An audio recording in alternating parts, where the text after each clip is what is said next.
Python or Java? No, no. Wait, learn the AI.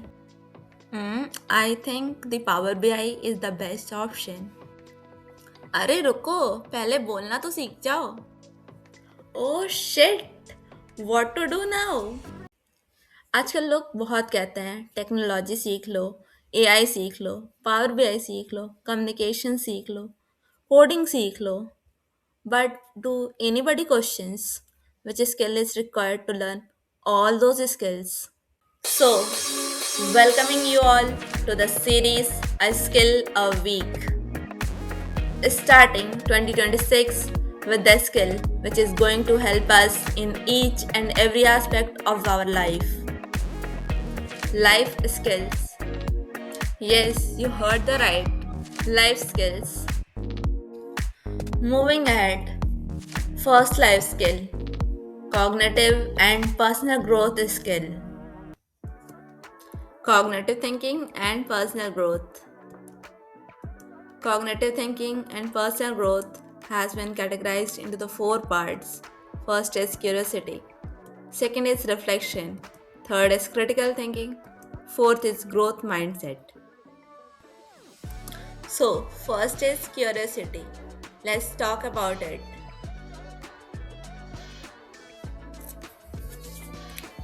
So, before starting, let me know, are you curious to learn this new life skill? If yes, let's begin it. It's going to change your whole life.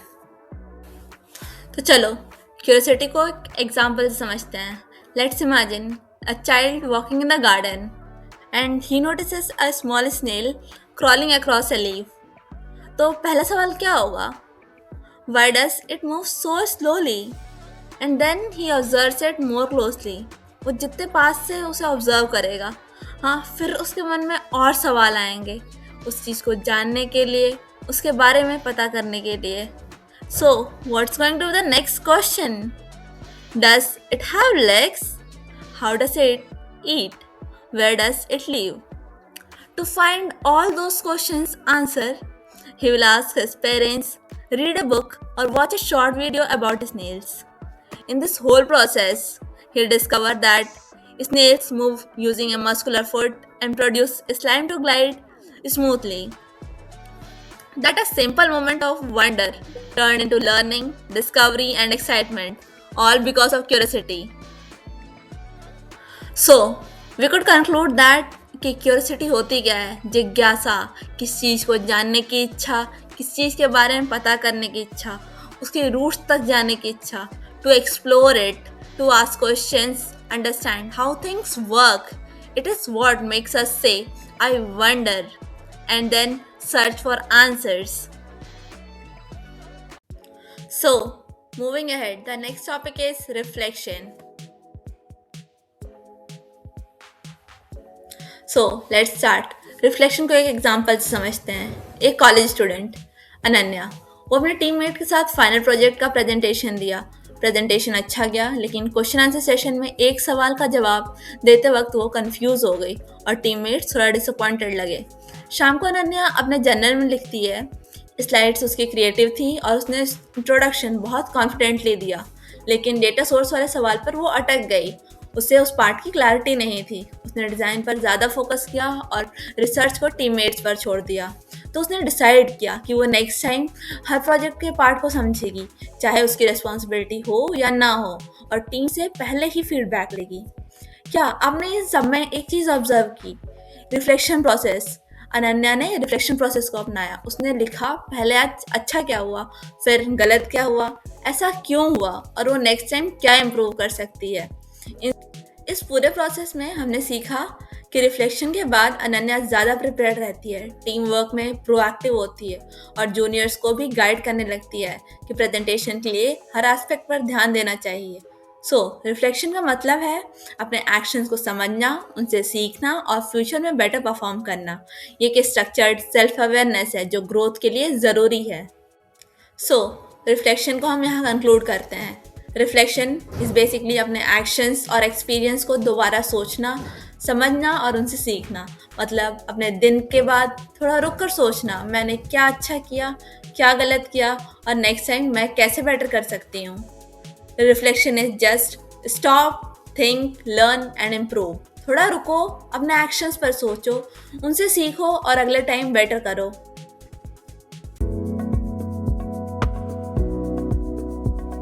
Next is critical thinking. Let us understand it with an example. तो तुम्हें एक WhatsApp message आता है जिसमें लिखा है ये home remedy सब बीमारी ठीक कर देती है, बस 1 चम्मच रोज लो। मैसेज के साथ फ्लैशी फोटो भी होता है और लिखा होता है 100% नेचुरल, डॉक्टर की ज़रूरत नहीं। तुम तुरंत सोचती हो क्या ये सच हो सकता है कि सिंपल रेमेडी सब बीमारी क्योर कर दे? क्या कोई साइंटिफिक प्रूफ है या ये बस फॉरवर्ड है? क्या ये मैसेज ट्रस्टवर्थी सोर्स से आया है? तुम उस मैसेज को थोड़ा और ध्यान से देखती हो। कोई रिसर्च पेपर या मेडिकल रेफरेंस मेंशन नहीं है, लैंग्वेज बहुत एग्जैजरेटेड है, सब बीमारी ठीक, जो प्रैक्टिकली इम्पॉसिबल लगता है। सेंडर एक रिलेटिव है जो पहले भी फॉरवर्डेड जोक्स भेजता है, मतलब सोर्स रिलायबल नहीं है। पता चलता है कि रेमेडी के क्लेम साइंटिफिकली प्रूफ नहीं हुए हैं। कुछ लोगों को साइड इफेक्ट्स भी हो सकते हैं अगर बिना एडवाइस के यूज़ करें। तो तुम डिसाइड करती हो कि तुम ब्लाइंडली ट्रस्ट नहीं करोगी, डॉक्टर से कंसल्ट करोगी अगर ट्राई करना हो।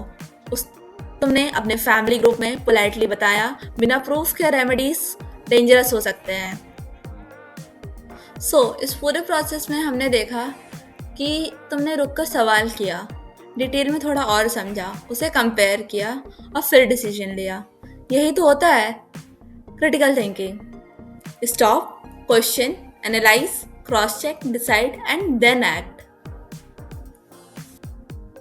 क्वेश्चंस पूछना, लॉजिकली एनालाइज करना, ऑप्शंस कंपेयर करना और बेस्ट डिसीजन लेना, ये क्रिटिकल थिंकिंग है। चीज़ों को ब्लाइंडली एक्सेप्ट ना करना, बल्कि लॉजिकली सोचना, एनालाइज करना और प्रूफ के बेसिस पर डिसीजन लेना, मतलब अपने दिमाग से क्या ये सच है, क्या इसका लॉजिक है, क्या इसका बेटर सोल्यूशन हो सकता है, ये सोचना ही क्रिटिकल थिंकिंग है। So, here is the premium tip, the growth mindset. Growth mindset का मतलब है अपनी एबिलिटीज़ को फिक्स ना समझना। मतलब अगर आज मुझे किस चीज़ में प्रॉब्लम हो रही है, इसका मतलब ये नहीं है कि मैं कभी उसमें अच्छी नहीं बन सकती। ये सिर्फ एक सिग्नल है कि मुझे प्रैक्टिस, एफर्ट्स और लर्निंग की ज़रूरत है। ग्रोथ माइंडसेट वाले लोग फेलियर को एंड नहीं समझते, बल्कि एक लर्निंग अपॉर्चुनिटी समझते हैं। जब हम गलती करते हैं तो वो गलती हमें सिखाती है कि नेक्स्ट टाइम कैसे बेटर करना है। ग्रोथ माइंडसेट हमें चैलेंजेस को एक्सेप्ट करना सिखाता है। डिफिकल्ट सिचुएशन से भागने के बजाय उन्हें फेस करना, उनसे ग्रो करना ही असली सक्सेस है। ये माइंडसेट हमें हर दिन एक बेटर वर्जन बनाने का चांस देता है। तो दोस्तों, आज से अपने दिमाग को एक ग्रोथ माइंडसेट के साथ ट्रेन करो। जब भी तुम्हें फेलियर मिले उसे एक टीचर समझो, जब भी तुम्हें चैलेंज मिले उसे एक अपॉर्चुनिटी समझो, और जब भी तुम्हें लगे कि तुमसे नहीं होगा, अपने आप से बोलो मैं सीख सकती हूँ, मैं इम्प्रूव कर सकती हूँ और मैं बेटर बना सकती हूँ। So let us bind up this video. So the first thing which we have learned is curiosity. नई चीज़ें सीखने की इच्छा, क्वेश्चंस पूछना, एक्सप्लोर करना और नॉलेज के लिए हमेशा एक्साइटेड रहना। सेकेंड इज रिफ्लेक्शन, अपने पास्ट एक्शंस पे सोचना और उनसे सीखना। थोड़ा रुको, सोचो, समझो और देन इम्प्रूव करो। थर्ड इज क्रिटिकल थिंकिंग, चीज़ों को लॉजिकली एनालाइज करना, ब्लाइंडली एक्सेप्ट ना करना। Question, analyse, compare and then decide and after that act. And the last and the most premium, growth mindset, believe करना कि एबिलिटीज इंप्रूव हो सकती हैं। Fail, learn, practice and then improve and then succeed.